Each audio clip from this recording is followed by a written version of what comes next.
श्रोताओं, आपको हम बता दें कि अनंत गुंदेचा, पंडित रमाकांत गुंदेचा जो गए बरस हमारे बीच नहीं रहे, लेकिन उनकी स्मृतियां हमारे साथ कुछ ऐसी जुड़ी हैं कि खुशबू की तरह मैं तो रहूँगा साथ तुम्हारे, ये और बात है कि दिखाई न दूंगा तुम्हें। वे हमारे बीच सशरीर नहीं है, लेकिन इस ध्रुपद गुरुकुल के इस परिसर में जब हम दाखिल होते हैं तो रमाकांत गुंदेचा जी की याद सहज ही हमारे बीच महक उठती है। उनकी विरासत के एक उत्तराधिकारी के रूप में हमारे बीच अनंत गुंदेचा आज मौजूद हैं और मैं अनंत आपका स्वागत करता हूं। आपके पास ध्रुपद की तालीम तो जाहिर है कि आपको घर से ही मिली, लेकिन आपको जब मैं एक नई जनरेशन के रूप में देखता हूं, उमाकांत भैया के पड़ोस में बैठता हुआ, आप खुद इस संगीत के बारे में क्या सोचते हैं और आप क्या अपने इस नई पीढ़ी को बताना चाहेंगे कि ध्रुपद संगीत को किस अहमियत के साथ आपने स्वीकारा? जी, चूँकि एक सांगीतिक परिवार में मेरा जन्म हुआ, हाँ, और संगीत और ध्रुपद के माहौल में ही बचपन से पला बड़ा हूँ मैं। तो मेरा सौभाग्य था कि इतने अच्छे गुरु, इतना अच्छा परिवार, इतना अच्छा गुरुकुल का माहौल मिला जहाँ पे शिक्षा मिल सके मुझे। तो मेरा जो पर्सनल एक रिश्ता जुड़ा ध्रुपद से वो बड़ा स्वाभाविक था कि सुनते सुनते ना चाहते हुए भी उस चीज़ समझते गए, सीखते गए और एक पड़ाव पर जाके अपने आप ही मन बना कि इसको हमें और एक प्रोफेशनली इसको आगे बढ़ाना चाहिए। और उस समय पूरा परिवार, पापा, बड़े पापा, चाचा सभी साथ में थे और उन्होंने बोला कि तुम्हें सीखना चाहिए और पूरे दिल से उन्होंने सिखाया। और जैसे कि मैंने सीखा यहाँ पे, वैसे ही यहाँ पे कई और शिष्य भी रहे हैं, उन्होंने सभी ने सीखा है। और एक कॉमन चीज़ जो सभी में रही है, हाँ, वो ये है कि जिसने सीखा यहाँ पे, जिसने ध्रुपद का शिक्षा ग्रहण करी, हाँ, उसके अपने स्वभाव में, अपनी एक मानसिकता में एक बहुत अच्छा विकास हुआ जो कि साधारणतः नहीं देखने को मिलता। बहुत अच्छे अनंत, ये संगीत का असर है, इसीलिए हमारे संगीत को कामधेनु कहा जाता है। और गांधी जी कहते थे कि संगीत कामधेनु है और एक ऐसी धातु है कि जिसके स्पर्श से, कहते हैं ना, जैसे कि लोहा भी सोना बन जाता है, पारस की तरह उसका स्पर्श होता है। बहुत अच्छे अनंत। तो अनंत, ये बताओ कि यदि तुम ध्रुपद नहीं सीखते तो क्या होना चाहते थे? अपने भीतर कोई होगी कसक, कुछ सपना तो होगा कि कुछ मैं और होना चाहता था। नहीं जी, मैं अगर ध्रुपद नहीं करता तो होता ही नहीं। चलिए, बहुत बहुत शुभकामनाएं अनंत। और जिस तरह से तुम्हारे इस पूरे ख़ानदान में आपके पिता ने और आपके ताऊ ने जिस तरह से इस पूरे ध्रुपद संगीत को विश्वजनीत बनाया, इतना ग्लोबली फेम दी है, मैं उम्मीद करता हूं कि उस रास्ते पर चलते हुए तुम भी बहुत आगे बढ़ोगे। श्रोताओं, जब संगीत की परिभाषा को हम देखते हैं तो हमारा शास्त्र कहता है कि गीतम वाद्यम नृत्यम च संगीतम उच्यते, यानी गीत, वाद्य और नृत्य के समावेश से हमारे पूरा का पूरा संगीत जो है वो परिभाषित होता है। तो जब हम ध्रुपद की बात करते हैं तो जिससे कहते हैं ना कि संगत बिना अधूरा सरगम, तो संगतकार के रूप में आज हमारे साथ अखिलेश गुंदेचा मौजूद हैं। और अखिलेश गुंदेचा एक ऐसे पखावज वादक हैं जिन्होंने पखावज की चली आ रही हमारी सदियों पुरानी परंपरा को न केवल अपनी शख्सियत में, अपनी साधना में थाम कर रखा है, बल्कि नई पीढ़ी को भी प्रशिक्षित करने का एक कार्य लगातार इस ध्रुपद केंद्र के माध्यम से वो कर रहे हैं। महाराजा छत्रपति जी के आप शागिर्द हैं और पंडित श्रीकांत मिश्र भी आपके गुरु रहे हैं। तो अखिलेश भाई, इतनी अच्छी परंपरा में आपने इस पखावज को थामा है, तो इस ध्रुपद संगीत के एक महत्वपूर्ण अंग के रूप में आप पखावज को किस तरह से देखते हैं और पखावज की मौजूदा स्थिति आपकी नज़र में क्या है? एक तो ये है कि ये जो ध्रुपद संगीत है, हाँ, और ध्रुपद संगीत से जुड़ी जितनी भी विधाएं हैं, वो वीणा है या सुरबहार है, उनके साथ पारंपरिक रूप से शुरू से पखावज की ही संगत होती आई है। जिस तरीके से ध्रुपद सामवे से निकल के मंदिर में आया और उसकी एक अपनी परंपरा रही, उसी तरीके से पखावज के बारे में ये है कि पखावज का जो प्राचीन और ओरिजिनल नाम है वो मृदंग है जी। तो मृदंग यानी मृद अंग, मिट्टी से बना, ये पहले मिट्टी का होता था, इसलिए इसका नाम मृदंग है, संस्कृत नाम है। तो इसकी एक लंबी परंपरा रही, लंबे घराने रहे हैं शुरू से इसके। ये एक अलग बात है कि आज के परिप्रेक्ष्य में जो दूसरी विधाओं के, जैसे तबला हुआ या अन्य विधाएं हैं परकशन की, उसके बराबर पखावज के वादक नहीं है। उसके पीछे एक ये भी कारण रहा है कि उतने ज़्यादा हमारे देश में ध्रुपद गायक नहीं है, वीणा वादक नहीं है, सुरबहार वादक नहीं है। तो एक तो ये है कि ये हमेशा ध्रुपद और ध्रुपद से संबंधित जो विधाएं हैं उनके साथ इसकी संगत होती आई। और अपने आप में ये वाद्य ऐसा कहते हैं कि इसको भगवान गणेश ने बनाया भगवान शिव के कहने पे कि भाई एक ऐसा वाद्य बनाओ जो हमारे देवताओं की स्तुति के लिए जी काम आ सके। तो भगवान गणेश ने इसको बनाया। और आपका जो दूसरा सवाल है, आज के परिप्रेक्ष्य में यदि देखें पखावज की या मृदंग की स्थिति तो बहुत अच्छी है। अच्छा, उसका कारण ये है कि यदि आज से हम 10 या 20 या 30 साल पहले देखें तो जो हमारे बुजुर्ग वादक थे वो ही एक दिखाई देते थे, सुनाई पड़ते थे। लेकिन आज की तारीख में बहुत सारे युवा लोग वो पखावज की ओर आकर्षित हो रहे हैं, इसके नाद की तरफ आकर्षित हो रहे हैं। तो मैं कहूँगा कि इसकी स्थिति आज की तारीख में बहुत अच्छी है। अखिलेश भाई, जब मैं उमाकांत भैया से बात कर रहा था तो उन्होंने कहा कि विदेश में बहुत सारे ऐसे शिष्य हैं जिन्होंने कि ध्रुपद को एक बतौर गायन शैली के रूप में अपना है। पखावज को लेकर आपको विदेशों में क्या स्थिति नजर आती है? पखावज पसंद करते हैं वहाँ पे, अच्छा। इसलिए कि इसका नाद जो है वो गंभीर है। और जैसा भी भाई साहब ने बताया हाँ, कि वो जो चीज़ें जो मेडिटेशनल है उसकी तरफ वो ज़्यादा आकर्षित होते हैं। तो इसका जब वो नाद सुनते हैं तो कई लोग ये कहते हैं कि अरे ये तो हमने साज ही पहली बार देखा है या इसको सुना ही पहली बार है, क्योंकि दूसरी जो विधाएं हैं वो उनका काफ़ी एक्सपोजर है। ये जब इसका जब नाद सुनते हैं पखावज का, मृदंग का, तो उनको एक फीलिंग ऐसी आती थी कि यही साज जो है वो ध्रुपद के साथ वाह, संगत में होना चाहिए। और इसका जो एक अपना नाद है उससे वो जुड़ते हैं, वो उनको अपील करता है। ठीक। भैया, मैं चूँकि बातचीत पखावज की हो रही है और ध्रुपद की भी हो रही है और मेरे पास बहुत सारे सवाल हैं, मैं चाहूँगा कि क्योंकि पखावज की बात है और इन्होंने जैसा कि बताया कि पखावज का अपना जो नाद है उसका जो गांधीर्य है वो सीधे आसमान से जोड़ता है आपको, तो ये एक कल्पना लोक में नए में ले जाता है। मैं चाहूँगा कि आपकी संगत में एक बंदिश ऐसी हो जिसमें कि पखावज का दायां बायां और आपका कंठ मिलकर एक जी नए नाद सौंदर्य स्थापित करे। बिल्कुल जी। ऐसा है कि ये रामायण के किष्किंधा कांड से वाह, एक पद है जो हम लोगों ने राग मियाँ मल्हार में कंपोज किया है। बहुत अच्छा। चूँकि अब आप जान रहे हैं कि बरसात का समय भी है, वाह, तो ये मौजू भी है और ये एक एक्सपेरिमेंट के रूप में हम लोगों ने किया था, जिसे रसिकों ने काफ़ी सराहा और बड़ा आशीर्वाद दिया। तो ये हम प्रस्तुत करते हैं। स्वागत है।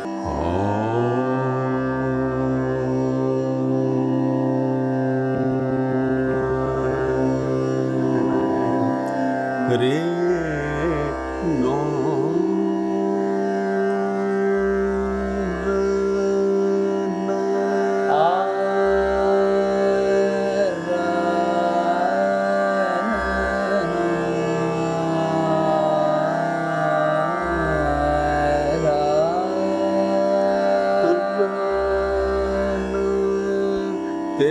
तारा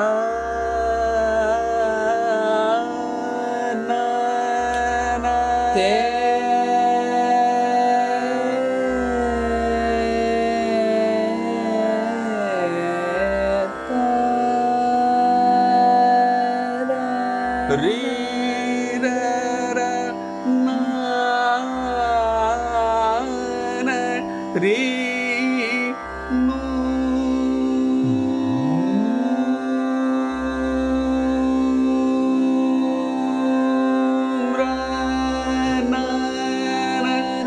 रे रना रन रे नो रन तना तो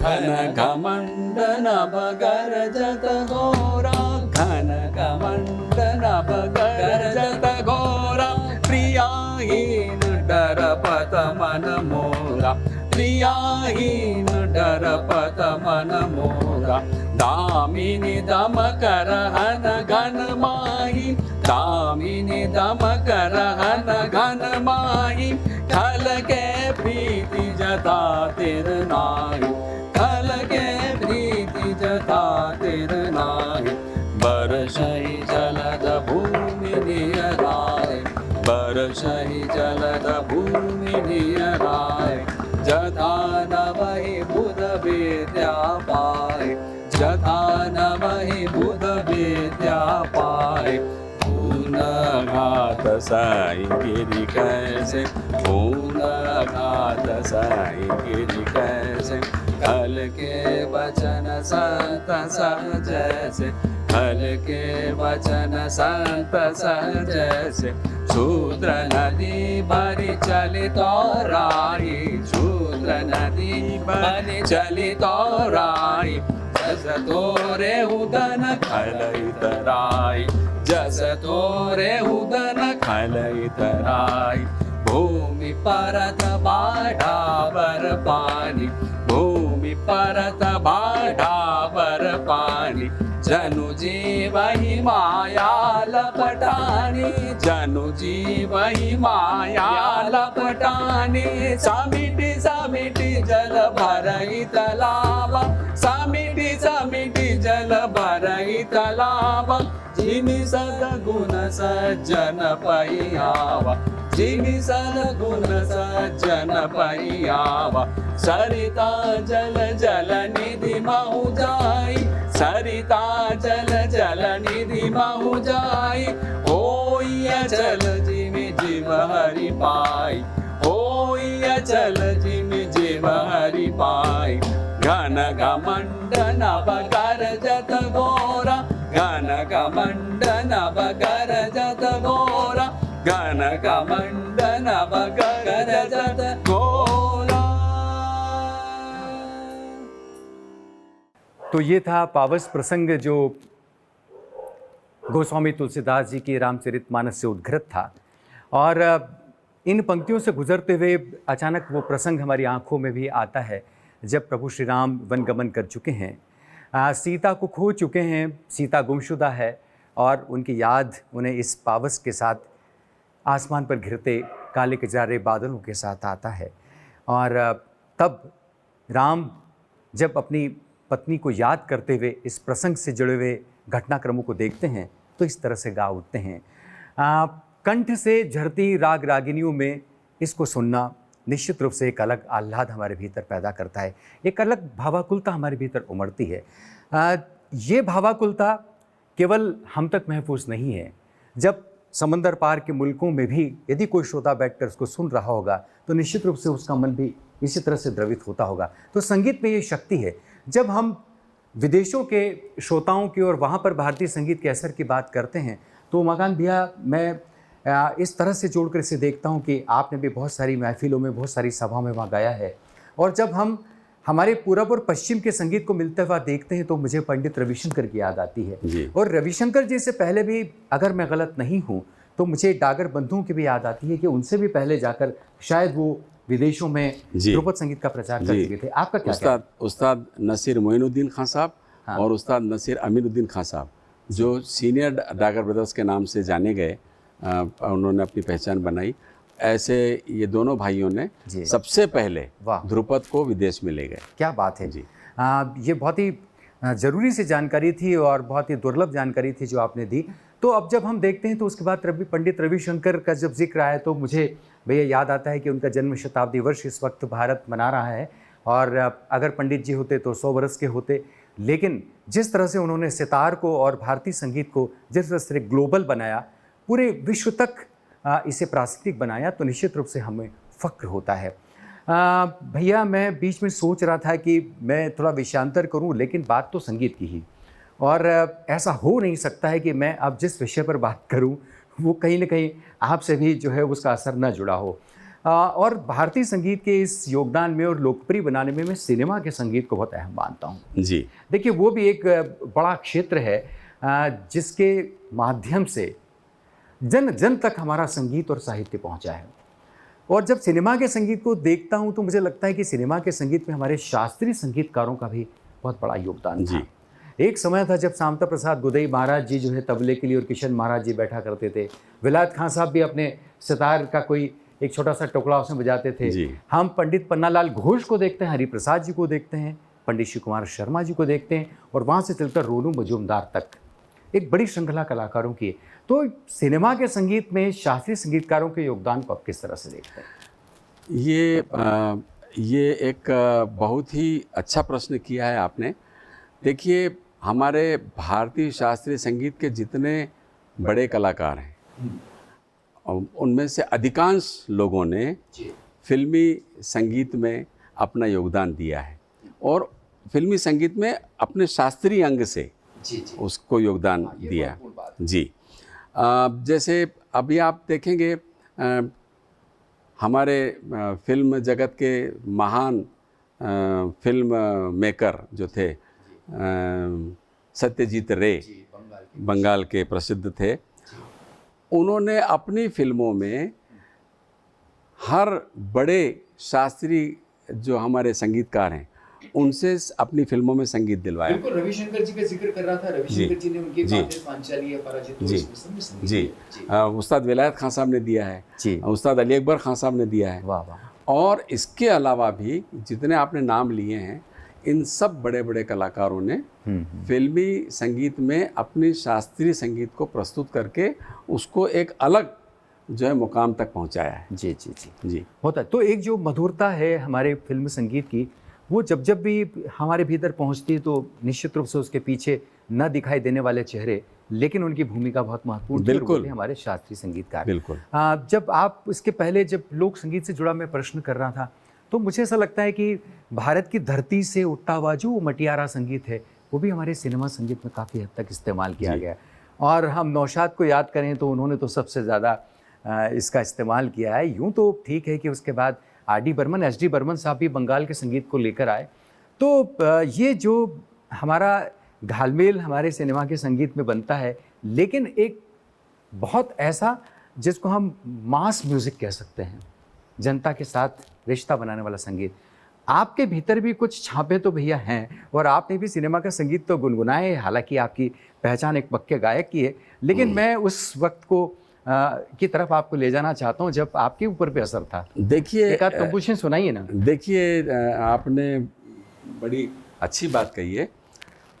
फिल्म संगीत में हर तरीके का गाना बजाना हुआ है जी। शास्त्रीय संगीत पर आधारित गाने भी बने हैं, तो विशुद्ध जो लाइट म्यूज़िक जिसको कहें या रॉक पॉप पर डिपेंड जो गाने बने, हर तरीके का गाना वहाँ पर बना और उसको सुनने वाले श्रोता मिले।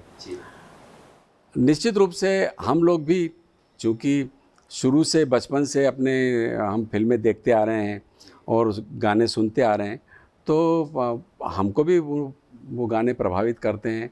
लेकिन जाहिर बात है कि पर्टिकुलर मैं अपनी बात करूँगा कि जो 60, 70, 80 तक जो गाने बने वो गाने वाकई में बहुत लाजवाब थे। उनका लिरिक्स भी बहुत अच्छा था और धुनें भी उनकी जो है मेलोडियस थी। फिर उसके बाद अब भी अच्छी धुनें बन रही हैं, कुछ कुछ उस ज़माने की तुलना में बहुत कम, लेकिन अभी भी बन रही हैं। अभी थोड़ा सा जो हमारे इंस्ट्रूमेंट्स हैं उनका शोर शराबा ज़्यादा हो गया और गाने का स्टाइल भी कुछ ऐसा हो गया है, चिल्ला करके गाना है ना, ऊंचे हाई पिच में गाना, चिल्ला चिल्ला के गाना, तो वो थोड़ी सी मेलोडी भी जो है कम सुनाई देती है। लेकिन फिर भी है। अब आपसे मैं गुजारिश करूं कि आपका कोई ऐसा प्रिय गीत वो सुनाइए तो थोड़ा सा हमारा रस परिवर्तन भी होगा। बिल्कुल। मुझे तो जो सबसे अच्छा गाना और जो बिल्कुल ध्रुपद के करीब लगता है, बल्कि अच्छा ऐसा मैं गाना पसंद करता हूँ और मेरा बहुत पसंदीदा गाना है अल्लाह तेरो नाम। वाह वाह। ईश्वर तेरो नाम। वाह, क्या बात है। तो उसकी 2 लाइनें मैं गुनगुनाता हूँ। जी जी प्लीज।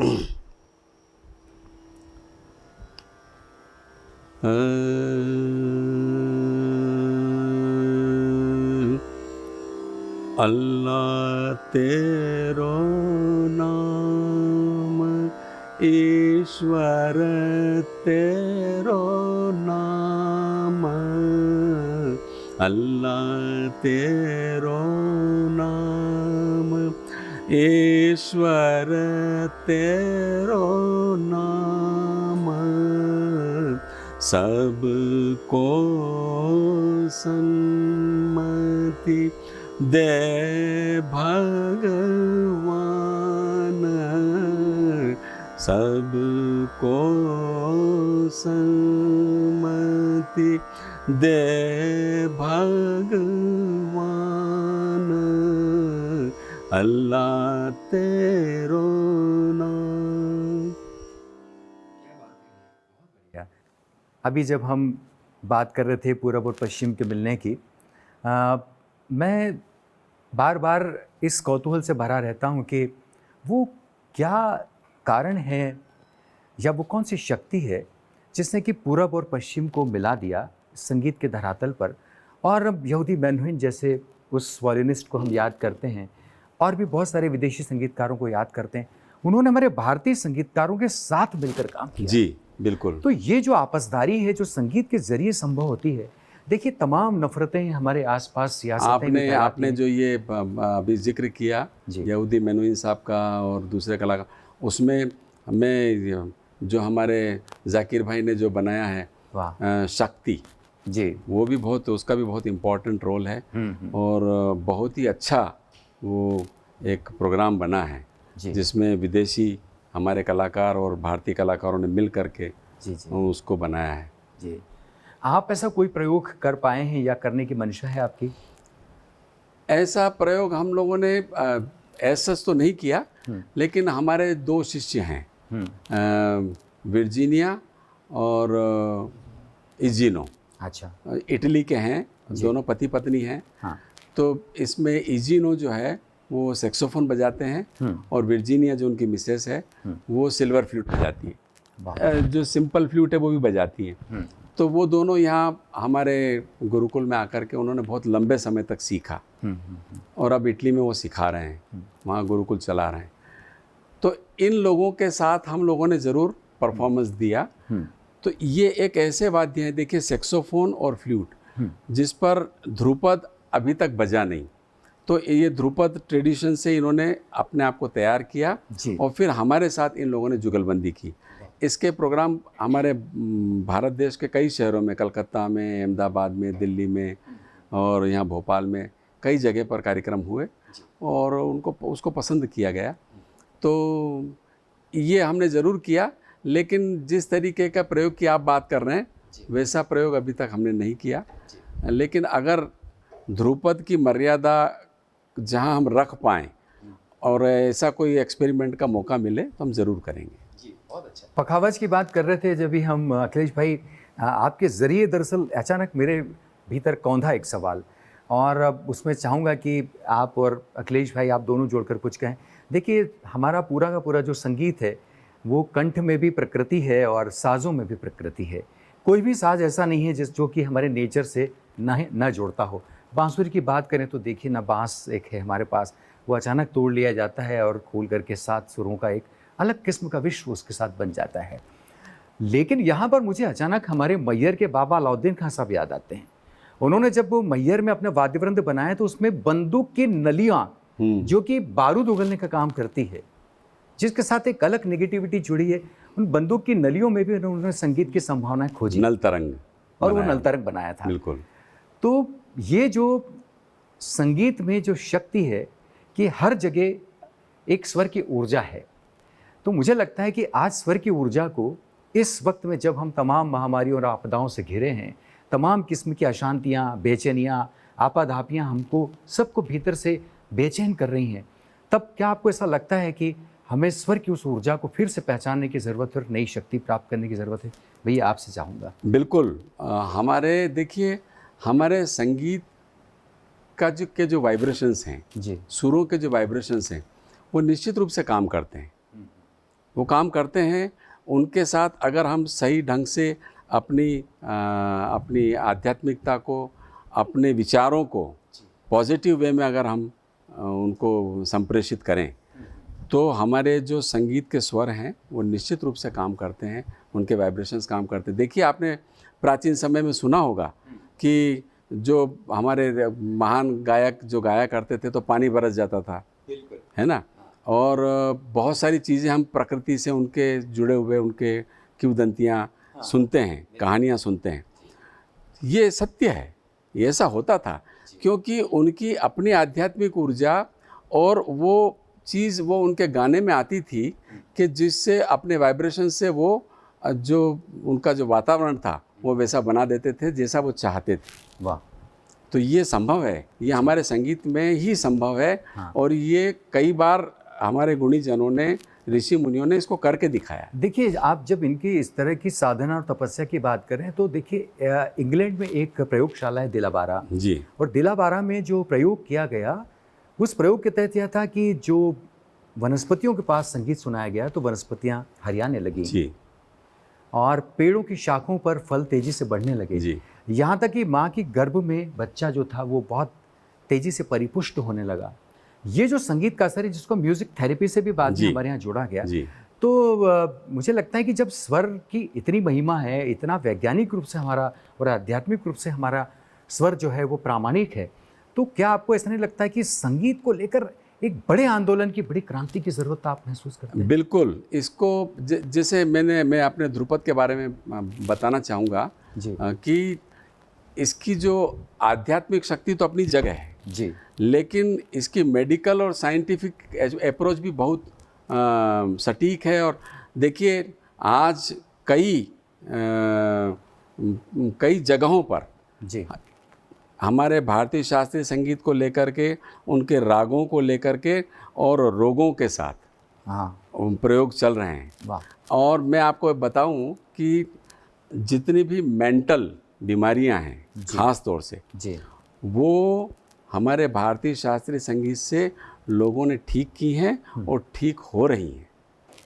इसमें एक उदाहरण तो हमारे अपने यहाँ पर, हमारे अपने गुरुकुल का है जी, कि रुचिका पांडे नाम की एक बिटिया जी। वो आती थी। हाँ। वो हाइपर एक्टिविटी की मरीज़ थी और डॉक्टर लोग कहते थे कि भाई इसकी बस सेवा करिए। उसको यहाँ हमारे गुरुकुल में लाए और वो बस, हम कुछ नहीं करते, उसको सिर्फ तानपुरा सुनाते थे। और वो ये आज आप कम से कम वो 10 साल तक आई और गाती भी बहुत अच्छा है वो। और ये वाइब्रेशन, संगीत के वाइब्रेशन का ये नतीजा है कि अब वो बहुत अच्छी हालत में है। और डॉक्टर्स लोग खुद कहते हैं कि इसमें जो ये परिवर्तन आया है ये चमत्कारिक है। वाह। और ये सिर्फ और सिर्फ मैं मानता हूँ कि संगीत की देन है। देखिए भैया, धूप छाई जीवन है और हम सबके एक आंख में आंसू है, एक आंख में खुशी है। तो ये जो हमारा संसार है इसमें सारी चीज़ें चलती रहती। आपका अपना निजी जीवन जिसमें कि बहुत सारे संघर्ष रहे होंगे, संगीत ने किस तरह से उबारा आपको? देखिए, एक चीज़ ऐसी है संगीत में कि आप कितने भी विचलित हों, कितना भी आप पे मतलब मुश्किलें हों, दुख हो, कुछ भी हो, लेकिन स्वर एक ऐसी चीज़ है कि अगर एक बार आप गाने को बैठ जाएं या गाना आप सुनने लगें तो वो सारे दुख, वो सारे मुश्किलें आप उनसे दूर हो जाते हैं। कुछ समय के लिए आप दूर हो जाते हैं और वहाँ से, उस संगीत से फिर आपको शक्ति मिलती है कि जिससे आप लड़ सकते हैं, जो आप में एक ताकत पैदा करती है कि आपके जो दुख हैं, जो मुश्किलें हैं, उनका आप सामना कर सकते हैं। क्या बात है। तो संगीत मन का मीत है, आनंद या उल्लास के क्षण हो या वेदना या व्यथा के, तो हर बार जैसे पतवार बनकर वो मनुष्य का साथ निभाता चलता है। तो संगीत की शक्ति को, संगीत के इस आनंद को और संगीत के इस असर को हमारे साहित्यकारों और कलमकारों ने भी बखूबी देखा। जी। और हमारे साहित्य में बहुत सारे ऐसे कवि रहे हैं जिन्होंने अपनी कविताएं संगीत पर लिखी हैं। वाह। और मैं आपको बता दूं कि हमारे विश्वरंग के जिस मंच पर बैठकर आप और हम इस वक्त बात कर रहे हैं, ऐसे इस विश्वरंग के हमारे परिकल्पक, स्वप्न दृष्टा श्री संतोष चौबे, जो कि हिंदी के संसार में एक बड़े कवि और कथाकार के रूप में जाने जाते हैं, उन्होंने अपना एक उपन्यास लिखा, जल तरंग। आपको बता दें, मैं बता दूं, मैंने पढ़ा है वो उपन्यास। वाह वाह वाह, क्या बात है भैया जी। बहुत अच्छा है। ये जानकर तो मुझे बहुत निजी तौर पर बहुत खुशी हुई। 2016 में भारतीय ज्ञानपीठ ने उस उपन्यास को प्रकाशित किया और उसके बाद में उसे कई राष्ट्रीय और प्रादेशिक सम्मानों से सम्मानित भी किया गया। लेकिन श्रोताओं, आपको ये बताते हुए मैं निजी तौर पर बहुत प्रसन्नता का अनुभव करता हूँ कि जिस गुरुकुल में बैठकर इस वक्त हम उमाकांत गुंदेचा जी से बात कर रहे हैं, इसी गुरुकुल में संतोष चौबे एक सुबह आते हैं और उमाकांत गुंदेचा की एक क्लास अटेंड करते हैं, जहाँ सुबह सुबह वे तोड़ी का प्रशिक्षण अपने शिष्यों को दे रहे हैं और संतोष चौबे खामोशी से आकर उन शिष्यों के बीच में बैठ जाते हैं। तो ऐसा एक शोध बहुत गहराई के साथ उन्होंने अपने उपन्यास को लिखने के पहले किया जी। और संगीत के प्रामाणिक तथ्यों को इकट्ठा किया। तो आपको बता दूं कि जलतरंग वो उपन्यास है जिसमें पूरी भारतीय शास्त्रीय संगीत की यात्रा एक जीवन यात्रा से सट कर चलती है। जी बिल्कुल बिल्कुल। और जलतरंग उसका शीर्षक इस तरह से है कि उपन्यास पढ़ने के बाद पता चलता है, लेकिन संतोष चौबे खुद जलतरंग वादक रहे और उन्होंने जलतरंग वादक के रूप में कई सभाओं में शिरकत की। तो संगीत के प्रति जो प्रेम था उसको उन्होंने एक आधुनिक विमर्श के साथ जोड़ा। तो जलतरंग संगीत और शोर के बीच में एक नए विमर्श को, नए डिस्कोर्स को हमारे सामने लाता है। तो भैया देखिए कि संगीत को लेकर ऐसा चिंतन हमारे साहित्यकारों ने भी किया। बहुत ही अच्छा उपन्यास है जी। मैं ख़ास तौर से हमारे इस गुरुकुल का भी उसमें वर्णन है और जिस तरीके से उन्होंने संगीत और जो हमारी जो जीवन शैली है जी। उसका जो ताना बाना उसमें बुना है जी वो लाजवाब है। जी जी। और ये एकदम नई तरीके की लेखन मैं कहूँगा, जो सारे दूसरे जो उपन्यासों की जो एक जो ट्रेंड है उससे हट के है ये। बिल्कुल भैया, हमारे कथा साहित्य और उपन्यासों में आमतौर पर संगीत आता नहीं है जी। क्योंकि उसके साथ एक पूरा सांस्कृतिक सर्वेक्षण और शोध और अध्ययन आपको लगता है जी। थोड़ा मुश्किल काम भी है। मुझे याद आता है कि श्रीलाल शुक्ल, जिन्होंने आप जानते हैं कि राग दरबारी लिखा है, वो भी मैंने पढ़ा है। उनका एक उपन्यास दूसरा है जिसको कि उन्होंने संगीत के आसपास लिखा है। लेकिन मैं ये लोभ संवरण नहीं कर पाऊंगा क्योंकि बात मैंने की थी कि कथा साहित्य में नहीं, कविता में भी हमारा संगीत आया है। मेरी अपनी एक कविता है और मैं चाहूँगा कि इस वक्त मैं सुनूं और उस कविता में निश्चित रूप से आपका सुना हुआ भी कहीं न कहीं मेरे भीतर उससे भी मैं इंस्पायर हुआ हूँ और उसको मैंने किस तरह से लिखा है। इरशाद। तुम्हारे कंठ ने कैसे पहचान लिया, तुम्हारे कंठ ने कैसे पहचान लिया कि सोहनी के सप्तक की सुरीली आभा में उजली हो उठती है मेरी मासूम यादें। क्या बात। सितार के तार पर छेड़ती तुम्हारी उंगलियों ने कैसे जान लिया कि मल्हार के झरने में आज मैं बचपन की बारिश भीगना चाहता था। पखावज के दाएं बाएं पर मचलती तुम्हारी थापों ने कैसे पहचान लिया कि चौताल के छंदों की गमक से मेरा एकांत मुखर हो उठता है। खमाज की बंदिश पीर पर आई जाने रे, यही जानकर ही तो गूंजी थी ना बांसुरी पर कि दुनिया में अब विरल हो गए हैं वैष्णव जन। नाद के नायकों मेरी और दुनिया की रग को भला कैसे पहचान लेता है तुम्हारा संगीत। क्या बात, वाह वाह। इस कविता के साथ भैया एक बार फिर मैं आपसे मुखातिब होता हूँ कि ये तमाम चीज़ें जो इस कविता में आई उसको आपका कंठ, आपका पूरा संगीत बखूबी आत्मसात करता है। और हमारे संगीत में ये ताकत है कि वो नफ़रतों के फासले दूर कर देता है।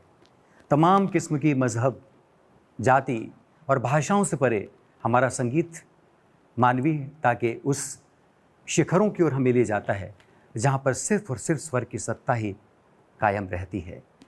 तो हम वक्त उस मुहाने पर हैं जब हम एक बार फिर ये कामना करें कि तमाम बिहड़ों, तमाम कोल्हालों और तमाम शोरों के बीच में ऐसे पावन संगीत की प्रतिष्ठा हो जो सच्चे अर्थों में हमें मनुष्यता की ओर ले जाए। और दरअसल कोई भी कला अंततः हमें मनुष्यता के पास ले जाती है, मनुष्यता का मंत्र मुखरित करती है। मैं चाहूँगा कि भैया हमारे आज के इस कार्यक्रम का समापन भी आप किसी एक बंदिश से करें, और वो ऐसी बंदिश जो हम सब के भीतर एक अलग किस्म की भावना का संचार करे और वो भावना हमें मनुष्यता से जोड़ दे।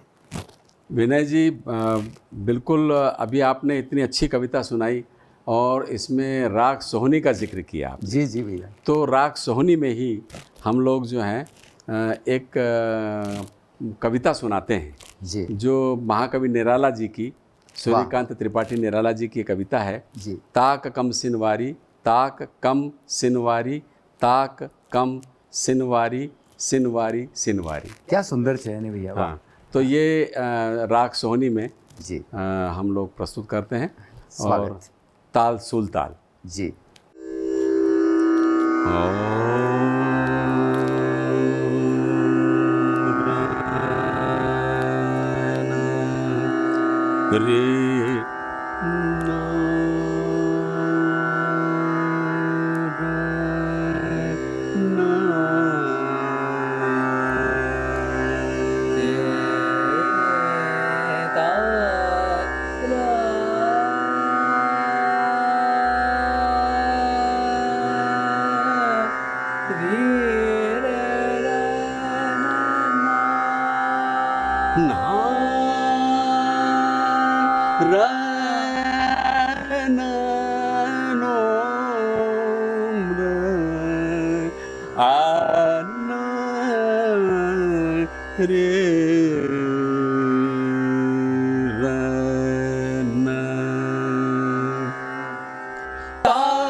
Sinabari ta kama sinabari ta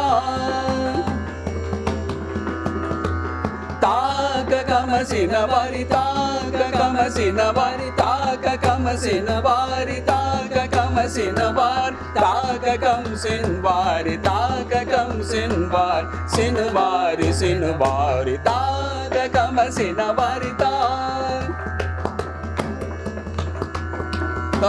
kamasi navari taka kamasi navari taka kamasi navari taka kamasi navari taka kamasi navari taka kamasi navari kamasi na kamasi navari taka kamasi navari taka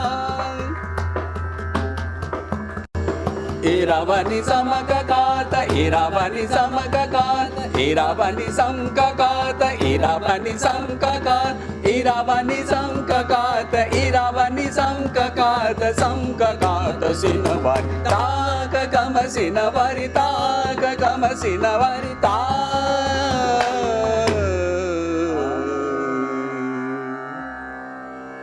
तो श्रोताओं, ये थी विश्व संगीत दिवस और विश्व योग दिवस पर विश्व रंग की विशेष प्रस्तुति। हम उम्मीद करते हैं कि आज की हमारी ये प्रस्तुति आप सबको निश्चित रूप से पसंद आई होगी। बातें बहुत सारी थी, सवाल बहुत सारे थे, कौतूहल बहुत सारे थे, तशनगी बहुत सारी थी, लेकिन उसके बावजूद कहीं न कहीं वक्त के किसी मुकाम पर हमें विश्राम लेना पड़ता है। किसी ने कहा है कि बातें रही अधूरी, बिछड़ना पड़ा हमें, आए भी इत्तेफाक मुलाकात की तरह। आपसे फिर मुलाकात होगी। बहुत बहुत शुक्रिया उमाकांत भैया, आनंद भैया, अखिलेश भैया, धानी और मम्मी को, आप सबका बहुत बहुत शुक्रिया। आप सबका भी एक बार फिर हम बहुत बहुत धन्यवाद करते हैं। नमस्कार।